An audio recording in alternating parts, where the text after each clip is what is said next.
OBD de trouble code description technique, communication perdue avec le module de commande de divertissement de siège arrière, qu'est-ce que ça veut dire?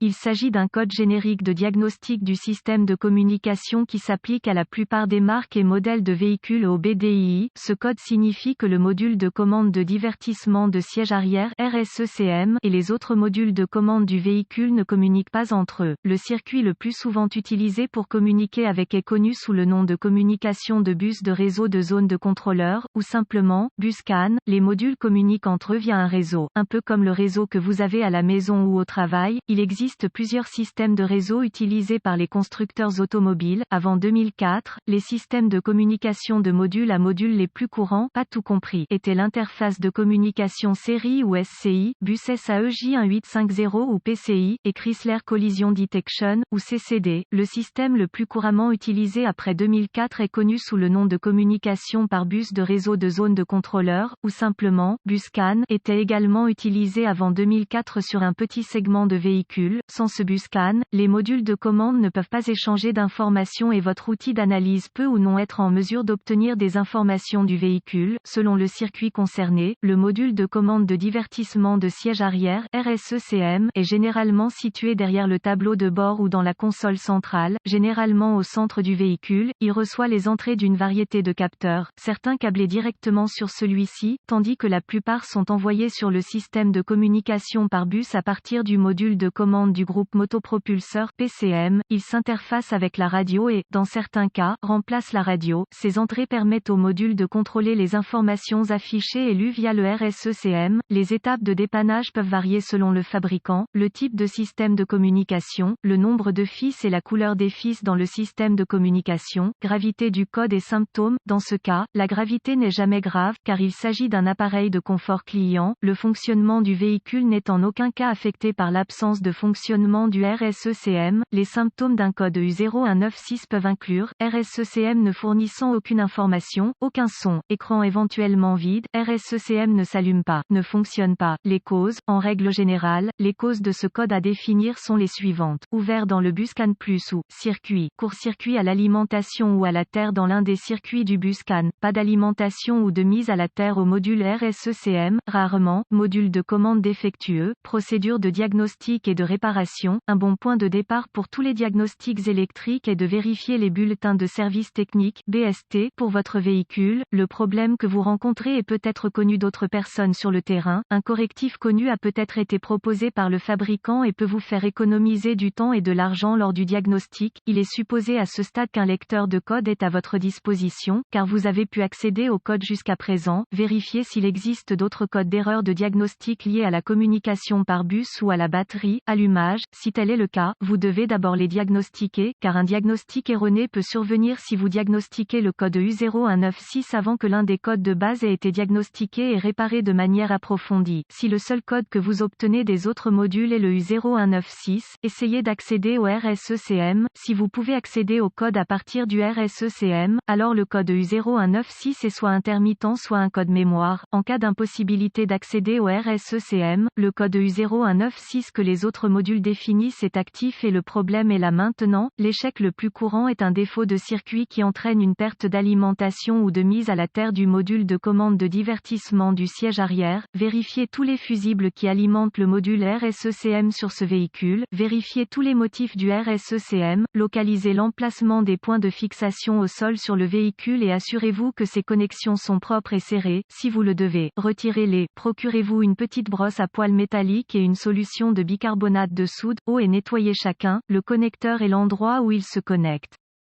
Si des réparations ont été effectuées, supprimez les codes de diagnostic de tous les modules qui ont défini le code en mémoire et voyez si vous pouvez maintenant communiquer avec le module RSECM. Si la communication est rétablie avec le RSECM, les fusibles connexions étaient probablement votre problème. Si le code revient ou si la communication ne peut toujours pas être établie avec le module, localisez les connexions de communication du bus CAN sur votre véhicule, surtout le connecteur RSECM, qui est généralement situé derrière le tableau de bord ou dans la console centrale, généralement au centre du véhicule, débranchez le câble négatif de la batterie avant de débrancher le connecteur du RSECM, une fois localisé, inspectez visuellement les connecteurs et le câblage, recherchez les éraflures, les frottements, les fils dénudés, les brûlures ou le plastique fondu, séparez les connecteurs et inspectez soigneusement les bornes, les parties métalliques, à l'intérieur des connecteurs, voyez s'ils ont l'air brûlés ou ont une teinte verte indiquant la corrosion, utilisez un nettoyant pour contacts électriques et une brosse à poils en plastique si le nettoyage des bornes est nécessaire, laissez sécher et appliquez de la graisse électrique là où les bornes entrent en contact, avant de reconnecter les connecteurs au RSECM, effectuez ces quelques vérifications de tension. Vous devrez avoir accès à un voltomètre numérique DVOM, vérifiez que vous avez l'alimentation et la terre au RSECM, accédez à un schéma de câblage et déterminez où les puissances principales et les terres entrent dans le RSECM, rebranchez la batterie avant de continuer, le RSECM étant toujours déconnecté, connectez le fil rouge de votre voltmètre à chaque alimentation B+, tension de la batterie, entrant dans le connecteur RSECM et le fil noir de votre voltmètre à une bonne mise à la terre. Si vous n'êtes pas sûr, le négatif de la batterie fonctionne toujours, vous devriez voir une lecture de la tension de la batterie, vérifiez également que vous avez de bonnes raisons, accrochez le fil rouge de votre voltmètre au positif de la batterie B+, et le fil noir à chaque circuit de masse, encore une fois, vous devriez voir la tension de la batterie à chaque connexion, sinon, réparez le problème du circuit d'alimentation ou de mise à la terre, vérifiez ensuite les deux circuits de communication, localisez les circuits CAN-C+, ou HSCAN+, et CAN-C, ou HSCAN, avec le fil noir de votre voltmètre connecté à une bonne masse, connectez le fil rouge à CAN-C+, avec la clé allumée, le moteur éteint, vous devriez voir environ 2,6 volts et fluctuer légèrement, ensuite, connectez le fil rouge du voltmètre au circuit CAN-C, vous devriez voir environ 2,4 volts et fluctuer légèrement, d'autres fabricants affichent CAN-C à environ 0,5 volts et la clé fluctuante à l'arrêt du moteur. Vérifiez les spécifications de votre fabricant, si tous les tests ont réussi et que la communication n'est toujours pas possible, ou si vous n'avez pas pu effacer le code d'erreur U0196, la seule chose qui reste à faire est de demander l'aide d'un diagnosticien automobile qualifié, car cela indiquerait un échec RSECM. La plupart de ces RSECM doivent être programmés ou calibrés en fonction du véhicule pour être installés correctement.